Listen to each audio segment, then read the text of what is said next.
মেয়েটি তার বাবা মাকে খুঁজতে মহলের সামনে চলে আসে, যেখানে সিঁড়ির দুই ধারে দুটি ভয়ঙ্কর দানবের মূর্তি দাঁড়িয়েছিল। তখন হঠাৎ মূর্তির ভেতরে প্রাণ ফিরে আসে এবং লাফ দিয়ে তাদের সামনে চলে আসে। এরপর মেয়েটি মহলের ভেতরে প্রবেশ করার চেষ্টা করে, কিন্তু সেই ভয়ঙ্কর দানবগুলো মেয়েটিকে বাধা দেয় এবং তাকে বলতে থাকে, দাঁড়াও, তুমি ভেতরে যেতে পারবে না।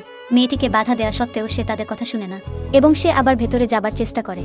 তখন সেই দানবগুলো এক লাফে মেয়েটির সামনে চলে আসে এবং আবার তার পথ আটকায়। তখন তার বন্ধুরা তাকে বোঝায় এবং সেখান থেকে ফিরে যাবার কথা বলে, কিন্তু মেয়েটা খুব জেদি ছিল, সে কোনো মতেই সেখান থেকে যাবার নাম নিচ্ছিল না। তাই তার বন্ধুরা তাকে টেনে নিয়ে যাবার চেষ্টা করে। তখন মেয়েটির হাত থেকে কিতাবটি পড়ে যায় এবং সেটি খুলে যায়। তখন মেয়েটি কিতাবের মধ্যে থাকা একটি মন্ত্র পড়ে, যার কারণে মেয়েটির শরীর থেকে ঊর্জা বেরিয়ে এসে দানবের উপর হামলা চালায়। এরপর তাদের মধ্যে একজন আঙুল দিয়ে দানবের কুড়ালিতে স্পর্শ করে। তখন সেই দানব দুটি মাটিতে লুটিয়ে পড়ে। আসলে মেয়েটি মন্ত্র পড়ার কারণে সেই দানব দুটো মারা যায়। এরপর তারা আবার মহলের ভেতরে যেতে থাকে। তখন তাদের পা ভুল করে একটি চক্রে পড়ে যায়। নেক্সট পার্টের জন্য লাইক আর কমেন্ট করো।